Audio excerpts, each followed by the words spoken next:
Good afternoon. It's Friday the 22nd of May 2020, just after 1 o'clock. Welcome to UK Column News. I'm your host Mike Robinson. Joining me in the studio today, Patrick Henningson from 21st Century Wire. Welcome to the programme, Patrick. Great to be with you, Mike. Well, we're going to get straight on with vaccines, Patrick, because Boris Johnson and Bill and Melinda Gates held a telephone call late on Wednesday. Boris was joined by Kate Bingham, who's chair of the UK's Vaccine Task Force. They apparently were discussing the UK's contribution to helping countries around the world tackle coronavirus and the very important work of the Gates Foundation in this area. So that's good stuff. They both apparently expressed their hope that a viable vaccine would be found as soon as possible. And they also shared their commitment to the vital work of Gavi, which is a vaccine alliance, and they were looking forward to the Global Vaccine Summit, which, Patrick, will be a virtual summit. It's being held on the 4th of June. It's being hosted by the UK, but it's going to be a virtual summit. On Wednesday, I think it was, we were talking about this, the Oxford Vaccine Group and AstraZeneca being given £65.5 million by the UK government to develop their vaccine. It's going to be mass produced by AstraZeneca, marketed by AstraZeneca. Well, good news, Patrick. The US Biomedical Advanced Research and Development Authority has given AstraZeneca $1 billion towards that. So £65 million doesn't seem very much by comparison, but $1 billion has gone into this project. So the Oxford Vaccine Group doing very well. So this crisis has been very good for big pharma. They're getting money directly from government to do R&D and production, and as well from the Bill and Melinda Gates Foundation. So absolutely. So they're saying that the 400 million doses are going to come out of that. And so that was part of that partnership with Oxford. But we don't yet know if it's effective or not. We don't yet know if it's safe. None of that yet. No, absolutely not. They're just projecting forward. Absolutely, no, that's absolutely right. Now, the Oxford Vaccine Group, it's a bit unclear exactly whether how much of this money went to the Oxford Vaccine Group itself. But I mean, Oxford University gets a lot of money from the Bill and Melinda Gates Foundation, and $12 million from 2019 going towards vaccine-specific research at Oxford. So I would imagine it's going to the Oxford Vaccine Group. Bill and Melinda Gates don't say that specifically, but that's part of a couple of $100 million grants each year to Oxford University. So plenty of money going in there. Well, we saw this with, Mike, after the war on terror. A lot of the grants and a lot of the money coming from government going to universities was for, Department of Homeland Security type applications, security, surveillance, data mining, and things like this. This is where the money was, basically. So now this is similar to a post 9/11 situation where all the institutions, if they want to get research grants, well, if you're doing anything in this department, anything at all, you could probably submit and be successful in getting a grant. So this is a type of a gravy train of sorts. The same with the climate research, Mike. Right after the climate change movement was really bubbling in 2006 with Al Gore's film, that's where all the money was anything related to climate change. You submit your grant, you get your money. That's what we're seeing here. Absolutely. But what's the reaction to it? Certainly, you're choosing Romania here as an example. Well, this is just one story I wanted to highlight, just to give you one example of how one country is reacting to the specter of mandatory vaccines. Mind you, Romania is an EU country, and so there are experts who are urging Parliament to adopt legislation to make vaccinations mandatory. An opinion survey was given. 1 out of 3 Romanians said they would not take a vaccine, a coronavirus vaccine. So that's 33%. That's a large portion of the country, but this follows a larger trend, Mike. The results of the survey come up against the backdrop of growing visibility of an anti-vaccine movement in the country. So this is in the Balkans, this is in Eastern Europe. So you'll find a lot of these types of issues to do with social issues. You will see some similarities between countries in Eastern Europe and the Balkans. So this might not be confined, what I'm saying is it might not be confined just to Romania. There might be a large body of skepticism in populations right across Central and Eastern Europe with regards to vaccines. And I think a lot of it has to do, Mike, with the coronavirus crisis. I think people are realizing in Albania, people also in Bulgaria, in these countries that I've spoken to people from these countries recently, and they're highly skeptical now of the agenda that's been behind the sort of mass panic of the coronavirus. They were put on lockdown early, some of these countries, and it really, I think, awakened political awareness and the possibility that there might be more on the back end of this crisis than governments were letting on at the beginning. Yeah, and I mean, it's the spectre of mandatory vaccination is something that's been discussed over the last number of weeks in the UK here, and in fact, I think it was Wednesday or Tuesday perhaps, Gavin Williamson suggesting, just throwing it out there, that maybe a requirement to demonstrate vaccination in children would be necessary for them to access schools in the not too distant future. So, this was a throwaway comment from Williamson. I suspect it's one of these comments that gets put out there to see what the reaction is in social media and so on, because they're tracking trends on social media very, very carefully, as we've been highlighting over the last couple of weeks. And of course, you get politicians making statements like that just to see what the lie of the land is amongst the population, and I suspect that's what that was about. It's important to bring that up, Mike, because you see these comments made that seem to be out of sorts, but they're in many cases intentionally drifted out. They want to gauge the public reaction, so they have their data experts and they have the social media consultants that go and look and crunch the data on that, and then they come after that, Mike, with policy possibly, and they try the policy based on public reaction. Absolutely. Now, in the meantime, of course, as time goes on, more and more people speaking out about coronavirus and its potential lethality. Well, there's been a slew of what we call serological studies here, testing the serological prevalence or the antibody prevalence in the population. One such university that's done this is one of the top universities in the United States, Stanford University, has just completed a round of serological studies. I think in total, 12 different locations. This has been, one of the lead researchers on this is Professor John Ioannidis from Stanford University, and they're looking for the infection level of the population based on antibody tests. And so this is important here. Let's frame this now. The infection fatality rate. This is so important because this is what really policy is based on. This is what drove fear through the population early. Now, if you remember back in early March, this is what the World Health Organization was saying. They published a mortality rate of 3.2 to 3.4%. So a death rate effectively of 3.4%. Okay, so if you feed that into Neil Ferguson's Imperial College model or anything like this, you're going to get huge numbers of predicted deaths.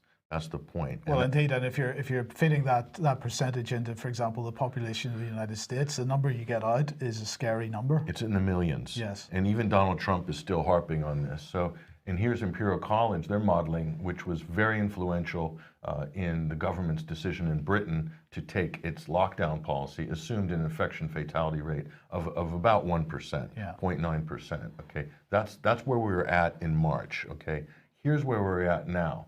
So both of those were basically wrong, completely bogus. Okay, so totally over-exaggerated. Here's where we're at now, Mike. Estimates between 12 locations, 12 different regions, 0.02%. Okay, that's 2 out of 10,000 people. And then in another, the end of that band is 0.4%. So that's a range there. That's in the United States. So the lowest estimates came from Japan, 0.02%. 2 out of 10,000, and in northern France, 0.04%. The highest prevalence they had in terms of a raw figure, it looks like Geneva and one village in Germany at 0.28, but still well below the initial figures that were put out by WHO and Imperial College. So this is really important. And by the way, Stanford, John Ioannidis has come up with major attacks from mainstream media, from people, because they didn't like the findings at Stanford and some of these professors were, and statements that they were saying on with John Kirby's interviews with Journeyman Films, which got pulled down off of YouTube. John Ioannidis' film pulled down, Wachowski's films pulled down. Those interviews were taken down, censored by YouTube. The establishment did not like what they were saying, and all they were doing was reflecting the real data. Stanford's estimates, Mike, is not shocking, what we just shown there, and it's in the middle of all of the serological studies that have been done worldwide in the last month. So Stanford's like pretty much right in the middle of everybody from the Danish studies to other American studies and other international studies. So it's not extreme, these findings. In fact, there's much lower ones from some other studies that have been done. So the bottom line here, Mike, is that COVID-19 is within the same fatality range as the seasonal flu. It's in the same fatality range as the seasonal flu, and in some cases, a lower fatality rate, infection fatality rate, than the seasonal flu. Now think about that for a minute and then look at the lockdown policies that we're facing now. What is the justification for it? Okay, I can see they didn't have that information before, but they certainly have it now. Why are we continuing with lockdown policies and closing of schools and so forth? Absolutely. And of course, the results of lockdown policy, aside from the number of deaths that have come as a direct result of the lockdown itself, the economic impact starting to be felt. So here is the tax income just released by the Office for National Statistics. Tax income, this is PAYE income, and we can see that it has absolutely collapsed in April. Quite a spectacular drop from the trend from the previous couple of years, several years.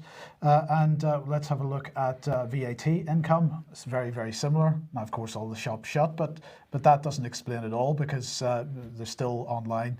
You can still purchase online. So this is a significant fall in economic activity here.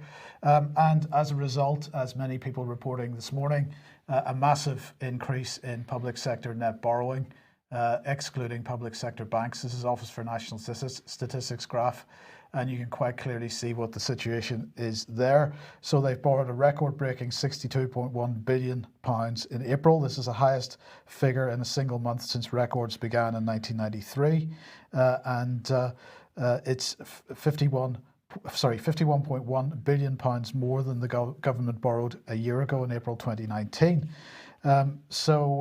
This is a pretty significant situation and only likely to get worse as the furlough scheme has been extended and various other programs, including support, other support programs have been extended. Well, yesterday then the Governor of the Bank of England was very excited. Here he is, Andrew Bailey, paving the way for negative interest rates. And he said that bank officials are considering all options. This is only a few weeks from when he basically said that there was no way that the Bank of England was prepared to consider negative interest rates. But it gets better because the UK government, through the Debt Management Office, have decided that they want to issue negative yield bonds, which means if you get some government bonds from the Treasury now, they are going to be 0.003% is the yield on those. That's the return on your investment. And really they're doing this, it seems, because they think that the Bank of England is going to increase its quantitative easing program. So government, Bank of England, of course, buying government bonds is a bond buyback scheme. They're going to get the Bank of England to put a lot of money into the government through this debt that they're increasing. And as you've reported before, Mike, and as David Scott also has shown on the program, how much money the United States government is dumping on the balance sheet, on the Federal Reserve's balance sheet, upwards of $10 trillion, and the cascading effect that's going to have going forward. And this brings us to the original point, Mike, about the infection fatality rate, about Imperial College, that they went for the worst case scenario. Mm-hmm. So now that we know that the worst case scenario isn't actually valid, given the cost of lockdown, Mike, it's compounding every day. Mm-hmm.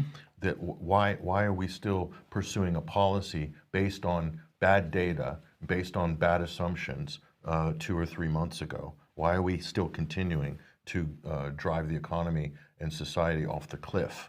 Well, frankly, if it's purely a political decision, if it's purely that Boris Johnson at this point has backed himself into a corner politically and doesn't have the guts to reverse direction when he knows in his own mind that that's the right thing to do, then that man should be removed from his position as Prime Minister and shouldn't be in politics at any point in the future. And another question is, in terms of the science advisors on SAGE, where were the experts, Mike, about the cost of an economic shutdown, about the effects of unemployment, about what happens if you destroy the small business sector in your country, if you wipe it out over the course of 2 or 3 weeks or a month? What are going to be the ramifications for that? What are the other comorbidities that are going to come in the population and people who weren't going to get treated for cancer and heart treatments and so forth on the NHS side? All of that conversation, I didn't see any of the science for that. No. In the run-up to the lockdown. All we saw were graphs and curves and sombreros and camelback humps, okay? That's all we saw. But in fact, the politicians have very conveniently offloaded, scapegoated some of the blame indirectly on the scientists, but they themselves have the final decision. They should, as politicians, as political leaders, be able to make a decision of whether the measures taken are correct or proportionate, and are in fact measured according to the scale of the potential threat, and consider all the people that are going to be affected by it, not just people who are going to catch and die of coronavirus. Ultimately, the policies that are being pursued here under the name of coronavirus and lockdown have major parallels to the same policies that government's been attempting to pursue for a number of years now under the guise of climate change. And of course, the other major policy, the other direction that we're heading in is this so-called fourth industrial revolution that politicians have been talking about for quite a number of years now. Well, here's Jack Dorsey, who of course is the chief executive of Twitter and also of the payment company Square. He's giving money to this organization, Humanity Forward. Now, Humanity Forward, Patrick, this is a group launched by the former Democratic presidential candidate, Andrew Yang. I don't know that name off the top of my head. Andrew Yang ran for president on the Democratic side during the primaries, Mike, and his thing was universal basic income. Everybody needs to get $1,000 a month, no matter who they are. Everyone's going to get their grant, and that'll take pressure off this idea of this transition into the sort of fourth industrial revolution economy. And of course, the millennials loved it, Mike. They could stay at home, play computer games all day, much like they're doing right now on government furlough and government assistance. So that's exactly what Dorsey's money is going to be used for, universal basic income. They're going to give £250. This is a pilot scheme to 20,000 people who've lost their jobs. They're just going to see how that goes. But Dorsey absolutely sponsoring heading in that direction. 250 quid a month? Dollars. It's a pilot scheme, so okay. Don't get it's obviously not it's not realistic in a sense, but it is a pilot scheme. So in America, that's burgers and fries for a month. For basically. A month, yes. Very good. Yeah. Well done, Jack. Now, what about mainstream media? What have they been up to? Well, we know what a great job they've been doing covering the coronavirus. We've been criticizing them for many, many years for the fact that they haven't been doing much of a job. But the reason that they deserve particular criticism at the moment, of course, is because they've been receiving so much money direct from government in order to push the government line on coronavirus. So what's that done to newspaper circulation? Well, this is ABC. And ABC is the organization that gathers the circulation statistics for the newspapers. So what they have published yesterday was this. This is just some examples of the circulation rates, the falls in circulation over the course of April. The Metro suffering pretty badly there, 70% down. Now, it's a free newspaper. People normally pick it up in public transport systems and so on, so that explains that. But the Daily Mail down 70%, Evening Standard 40%, Daily Mirror down 18%, Express down 19%, Financial Times down 39%, and the I newspaper down 38%. Well, apparently, you'll notice that there's no News International newspapers on there. Well, the reason for that is very simple. Apparently, they don't like these statistics being public.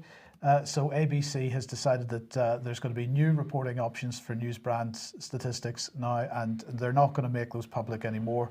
This is going to be internal to the industry and to agencies, to ad agencies only, so no more understanding or knowledge of what the circulation figures are. So what this effectively does, Patrick, actually, is that these circulation figures have been part of the competition between newspapers. It's a healthy competition. Who's going to get the biggest circulation? It's sort of a ratings measure. So by removing this, they've effectively removed the competition between the various mainstream outlets. It's effectively operating. It has been for some time, Patrick, but this takes another step. It's effectively operating as a cartel rather than as any kind of open, free market, free competition market. So that shatters any expectations that you're going to see any independent editorial policies or challenging the government line consistently. And this goes back to the previous story that we reported last week, Mike, about how the media, the mainstream media, is becoming dependent on government for buying advertising. So they're like their biggest advertising partner. One of their biggest is now government. And so this latest ABC announcement, Mike, added with that of the government buying up ad space in mainstream media, especially during this crisis, is quite disturbing. Well, absolutely, and it's something that we've been warning about for about 2 years, because of course when the Cairncross review into the future sustainability of the press was launched, the British government was expressing the need to somehow support and underpin and provide foundations for the free press, because without a free press, of course, they have no narrative. I have a solution, by the way, for the print media. If we used to take newspapers and roll them into logs back when I was a kid, and that would help to heat the house in the winter. True story. So maybe if houses in London maybe move to wood burning stoves, little wood burning units. No, they're banned. Oh, they're banned. Yeah, okay. they're being banned under the latest climate change regulations. Oh, so that won't work. So that won't work. Sorry. We'll think again. We'll think about that. Yeah. Something. Okay. Well, look. Let's move on to schools, Patrick. Well, this is a big story. This is dominating a lot of the headlines, and this is really the result of UK teachers' union strikes over safety fears. So this is holding up the opening of schools in the UK because teachers in the UK, or at least the union, not necessarily all teachers, don't believe it's safe. They want the government to guarantee it's going to be safe from coronavirus when they go back to school. And here's the Mail pointed out just a couple of days ago, 22 European countries on the continent are allowing pupils back to class. In fact, some have already been in class now for about a month. And there's no evidence that this is going to be harmful to children and teachers. And of course, the data backs this up, Mike. The evidence with regards to the infection rate amongst children, or most children are asymptomatic if they do catch the coronavirus, and there's very little evidence of children spreading the disease to each other or adults. So there's nothing wrong with the children, as we talked about last week. So the problem really is with the teachers, it's with the adults. And by the way, most teachers, females under 50, they don't fall into the high risk category of COVID-19 either. So, I think Europe has worked out that there's no problem with schools. Sweden didn't have a genocide, and they left their schools open, most of their schools, the younger grades anyway, for the duration of this crisis, and they haven't had an apocalypse. So I think the problem is, in the UK seems to be a bubble. There's this small little conversation going on here about COVID that's not really happening elsewhere, and it's almost like this kind of echo chamber within the UK that COVID is more infectious here, or in America is the same similar situation. The rules that apply to Sweden in terms of physics and science don't apply to the UK and the US. So the last week the BMA, the British Medical Association, issued a letter to supporting the teachers union. We didn't show the letter on screen here, but they basically said that there is a risk there, and they sort of do respect the teachers' rights to. And there's so much is unknown about the virus still, they're saying. Well, this isn't actually true, but here's Dr. Peter English. He is the chair of Public Health Medicine Committee at the BMA, and this is what he's saying. This is just one paragraph we've lifted out of his statement. Equally, one of the first reports on the epidemiology of the virus to come out of China suggested that children were just as likely to be infected as adults. This was at a time when the R0 value in the region had been reduced by 0.4 by social distancing and contact tracing, and is therefore similar to the current situation in London. Now, this is the head, Mike, of public health medicine for the BMA, and what the statement here is not correct.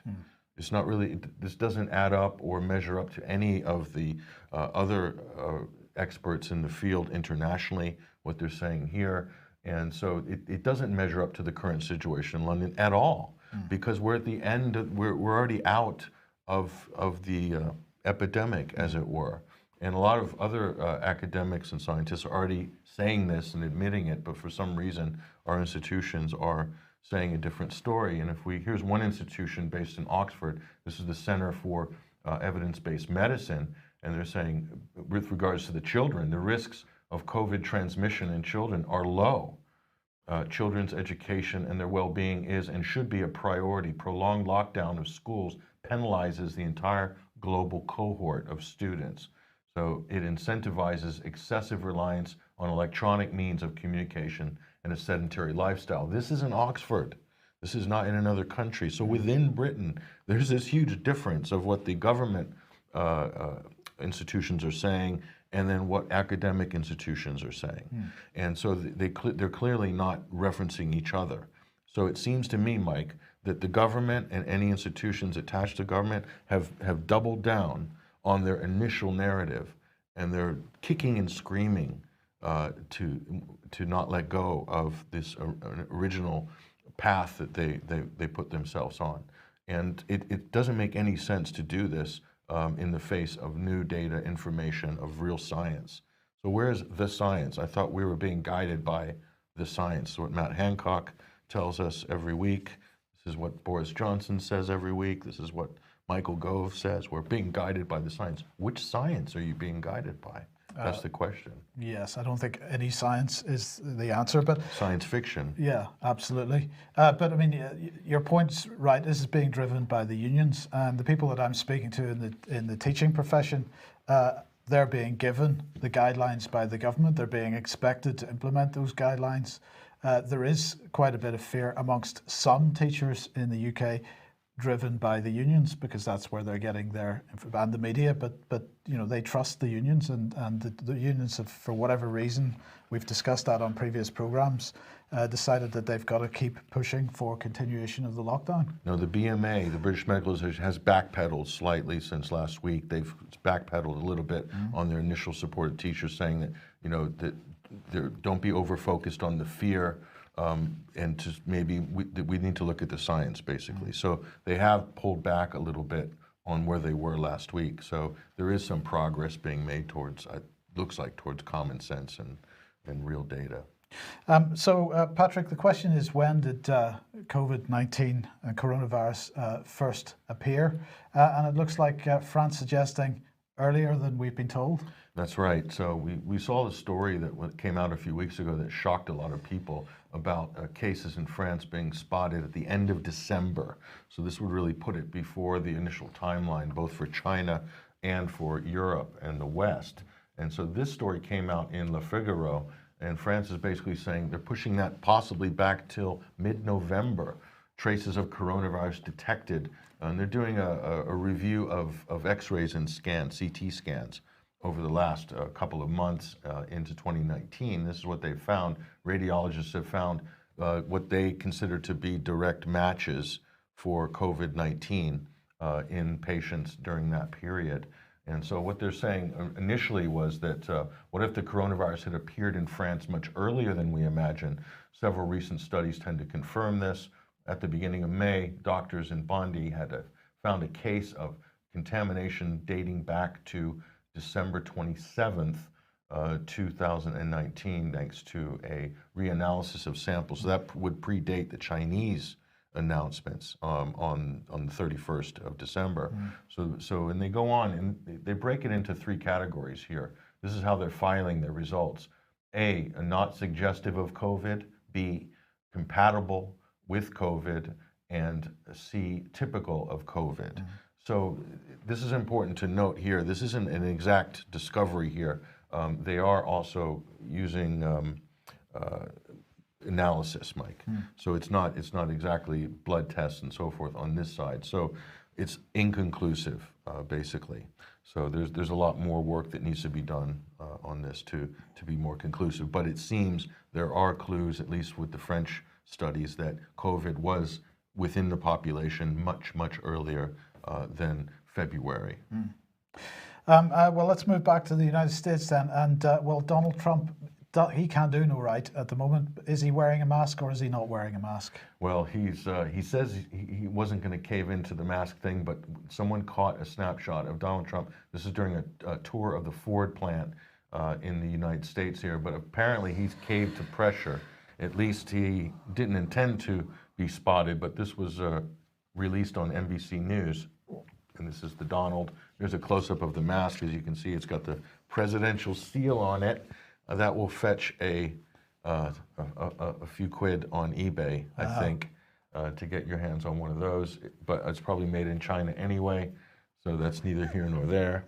But there's a lot of debate, Mike, about the effectiveness of masks. A lot of studies are coming out now saying that the masks aren't terribly effective and in fact can be harmful to people wearing them for long periods of time. There's already a huge amount of complaints from service workers who are passing out on shift because they're breathing in CO2 all day. There's a lot of complaints about this. There's a lot of stuff in the press right now. We might cover that in the future. But it looks like it's a bit ridiculous that everyone just started wearing masks in the last couple of weeks, really, in the United States, when in fact the statistics show it's a fact that infections had peaked before lockdown in mid-March. Same in the UK and the United States. So there's less of a mask obsession in the UK, I think, in Europe. But in the United States, it's become kind of a fashion statement. In fact, it's become a partisan fashion statement. Yes. Democrats wear masks, Republicans don't, but conservatives don't, or far right don't. There's all sorts of characterizations with politics. So.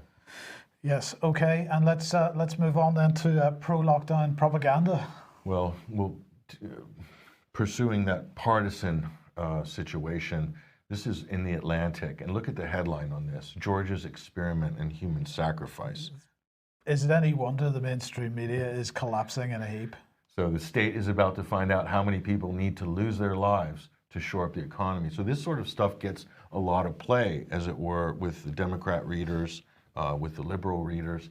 And so again, but it flies in the face of the real trajectory of the epidemic, which is already over, basically. So they're basically making the argument that it's economy versus lives, that you're risking lives by opening up the economy, and that's ridiculous if you know that there's no risk to getting COVID in the workplace or outdoors. And not only that, that all of the people below a certain age, Mike, and who don't live in nursing homes are really not going to have any high risk at all of being hospitalized for COVID-19. Yeah. But still, this narrative dominates. And so where does it take us? It takes us here. It takes us to this story. Washington State, residents who refuse a COVID test are to be placed under house arrest. This is Governor Jay Inslee. He made this comment during a recent interview. So they're wanting to roll out a massive contact tracing and testing program in Washington State. This is one of the original hotspots of the crisis, Mike. So what does this mean? Here's Governor Inslee here with his various pie charts and diagrams. And basically he's saying that if you refuse the test, you can't leave the house. And then he'll assign a government named person to be your guardian to get your groceries from the store. You yourself will not be able to leave the house. So you'll be placed under house arrest, according to Jay Inslee, governor of Washington. Is that going to gain traction? I don't know. He's going to have some problems, I expect, Mike. Jay Inslee has got a little bit of a record here. This is a website here, We the Governed, and coronavirus lawsuits against Governor Jay Inslee, the list. So there's a number of lists against Jay Inslee of Perkins Coie law firm. So he probably himself has great lawyers, but he will also be challenged on the constitutionality of this.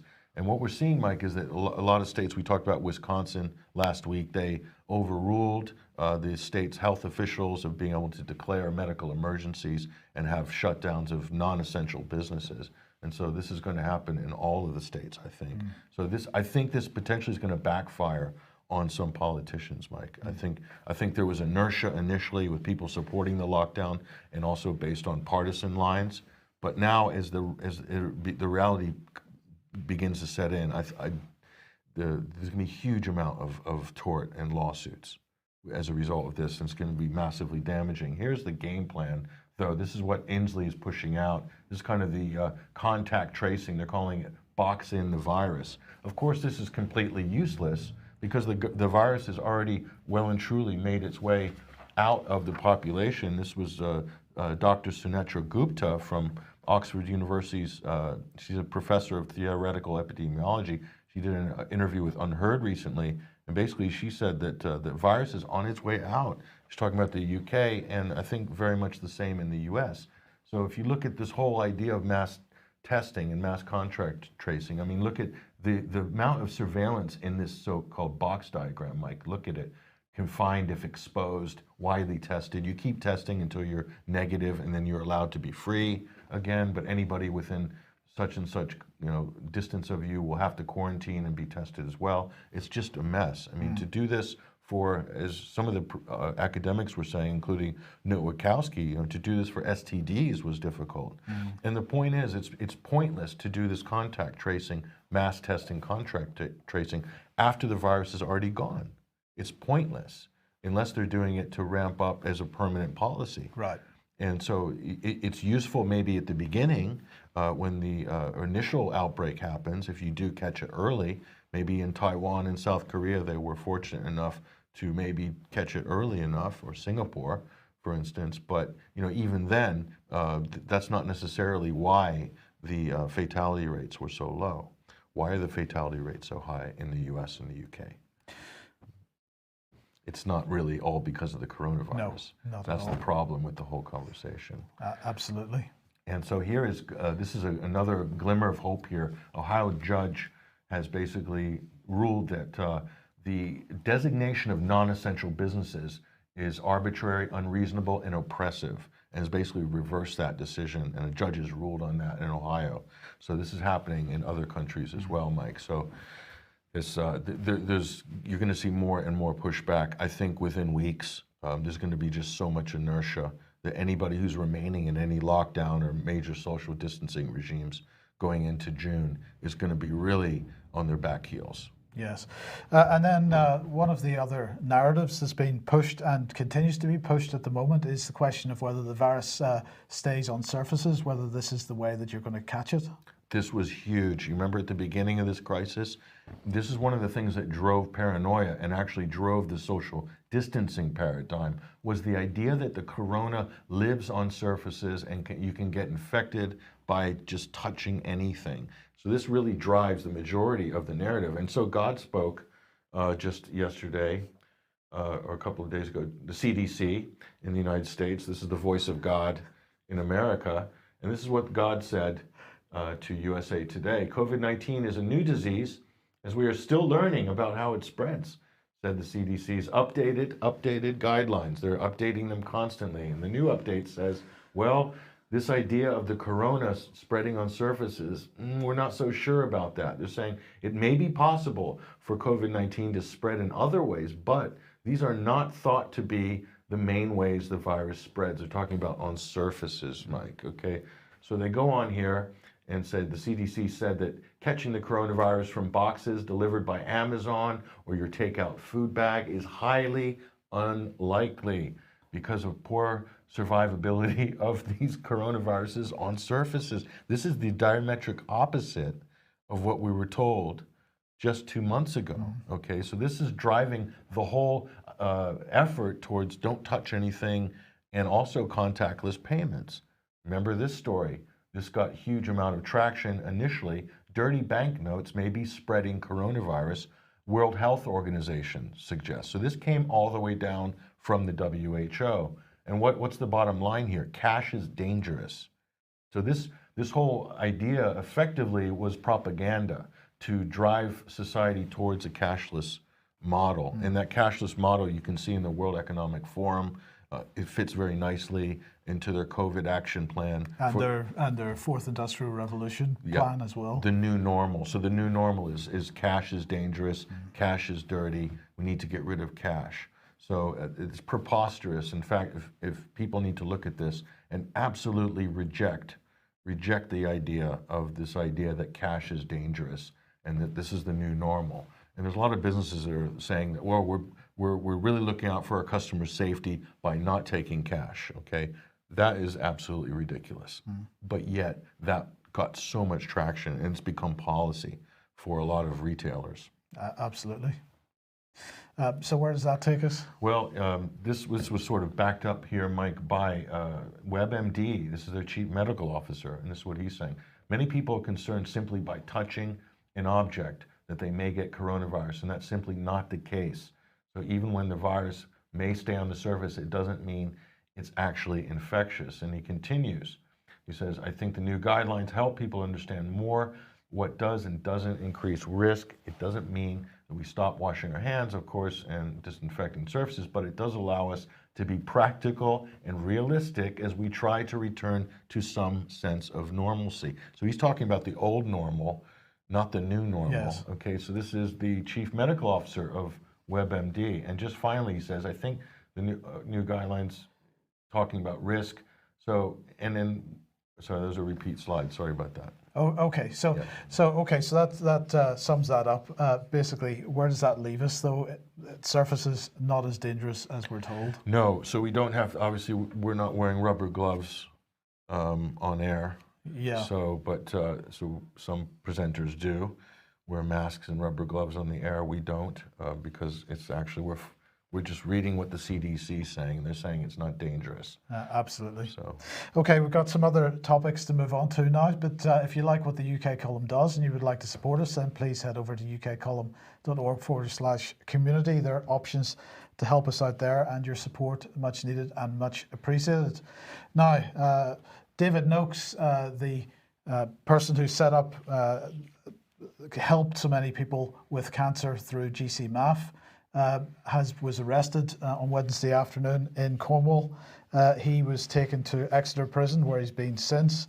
There was a court case held yesterday in Southwark Crown Court, this morning in Southwark Crown Court, and it was at 10 a.m. This was apparently to enable Judge Nicholas Lorraine Smith to read his ruling with respect to the seizing of David's assets under the Proceeds of Crime Act. Some people turned up at that hearing to witness what happened. They were initially told that there was no hearing at Southwark Crown Court, that in fact it was going to be held at the Old Bailey. So they went to the Old Bailey and discovered it wasn't being held at the Old Bailey. It was in fact being held at Southwark Crown Court. They were then went back to Southwark Crown Court, were denied access to the hearing. So that hearing took place effectively in secret. We don't know what the result of that was. There was a parallel hearing then for David in Magistrates Court to decide whether he was going to be released from Exeter Prison or whether he was going to be staying in. It seems like he will be in for quite some time now on the basis that he breached his bail provisions. So that's unfortunate. It's probably better that he's in Exeter than in the London prison. I can't remember which prison he was in before in London. Exeter, better prison.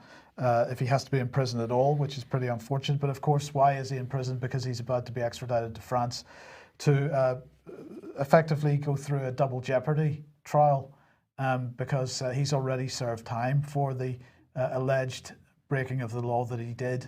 It's absolutely debatable whether he did break any law. Many people, including us, would argue that he didn't. He, in fact, was doing a lot of good in what he did and pursuing a lot of proper scientific research on the efficacy of GCMAF for the treatment of several diseases, including cancer. So, as I say, he is in prison. We will see. We'll keep everybody informed as we find out what happens with him, and he'll be in Exeter for the medium term at least. We do have a prison number for him. We will tweet that out and we'll make that available in the notes for the video on YouTube and also on the UK Column website if anybody wants to write to him.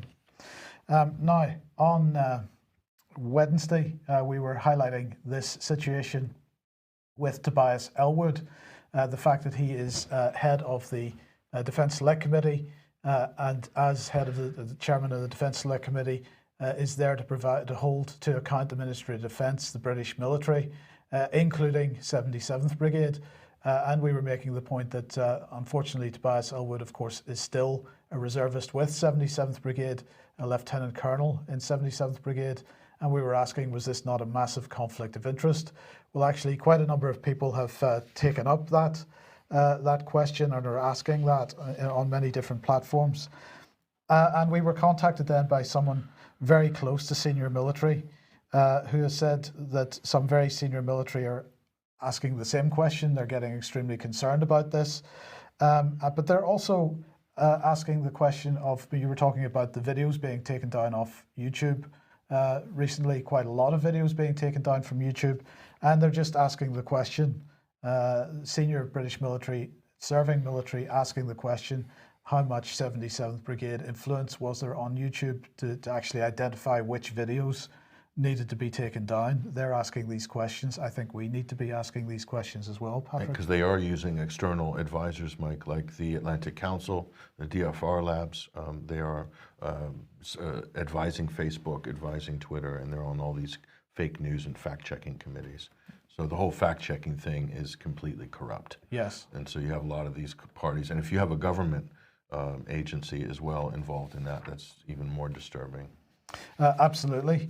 Now, Boris Johnson doubling down this morning on the 2 metre thing, which of course there appears to be no scientific evidence to back up at all. The World Health Organization says 1 meter, by the way. Right. 3 feet and 1 or 3 meters. Yeah. No, 3 feet, 1 metre. 3 feet, 1 meter. Yeah. So when outdoors, keep 2 metres apart, says Boris Johnson. He's put a signature on there. That's really impressive. Well, one person who wasn't social distancing over the last couple of days was Nigel Farage, and he has been getting a significant amount of criticism in the press for doing that. Now, of course, he condemned here by The Independent for a boat trip into the English Channel to report the migrant invasion.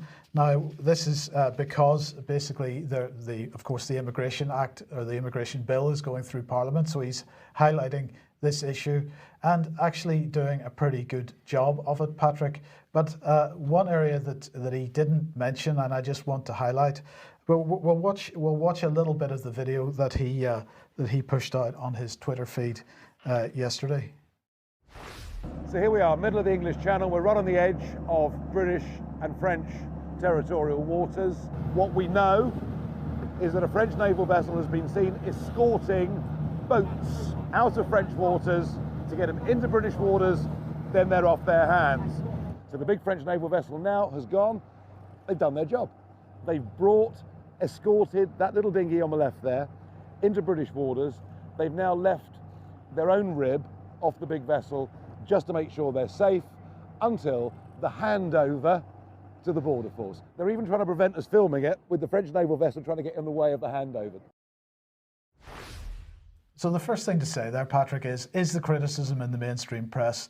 I think there's a bit of jealousy in that. I mean, basically, he's done what a journalist should do. He's gone out and he's actually gone to find out for himself what's going on. Where was the Independent while he was doing this, sitting on the shore with their binoculars or something? Who knows? But all the press were with the long lenses scrambling around on the beach, waiting for the money shot, which is the migrants coming onto the beach, the beachhead. But Nigel went and did what a real journalist should have done, which is hire a fishing boat, go out there and see how this thing is taking place between the two countries. It's incredible.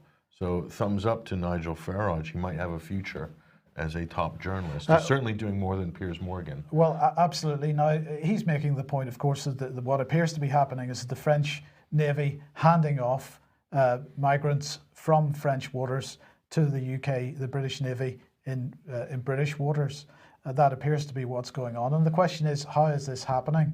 Well, of course, the Franco-British relationship really kicked off in 2010 with the Lancaster House Treaties, when David Cameron brought us into a 50-year defence pact with the French. But the immigration aspect of this came from the second round of Franco-British treaties, which the meeting took place, the summit took place in Sandhurst in January 2018. We covered it extensively at the time, and this was where the immigration agreements really were written up. And of course, the argument for this was that Britain and France needed to get together to deal with the Calais jungle at the time, that camp at Calais, and we needed to pull together some joint effort to sort that problem out. This is the basis of what Nigel Farage saw yesterday, but this is also the basis of Britain and France's drive towards European Defence Union. This is something we've been pushing very hard over the last couple of years. People need to understand that aspect of it. Then finally, Patrick, I just wanted to mention this because on Wednesday's programme we were talking about Iran sending fuel shipments, oil shipments to Venezuela, the fact that the US was threatening Iran. They were threatening to seize these boats, Iran suggesting that the US, if they did seize the boats, the ships would be committing piracy. But of course, the reason that the United States is getting so upset about Iran sending oil to Venezuela is because there are sanctions in place. Well, Venezuela, Britain absolutely supporting the United States on these sanctions, and Venezuela not very happy about it.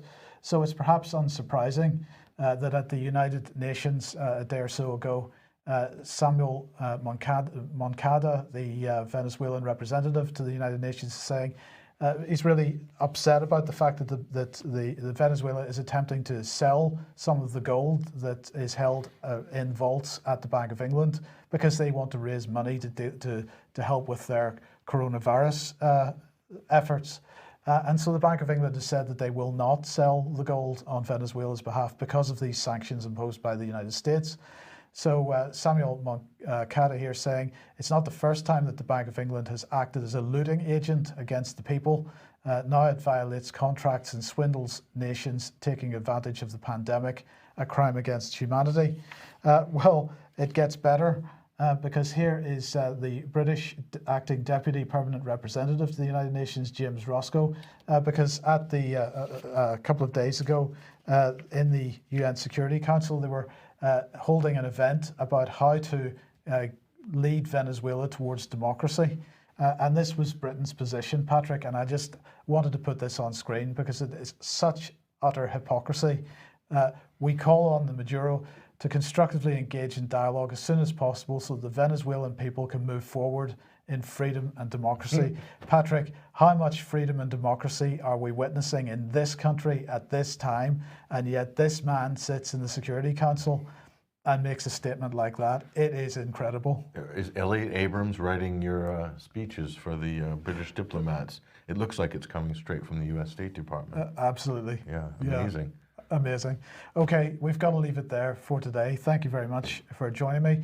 Thank you for joining us. We'll be back as usual at the same time, 1 o'clock on Monday.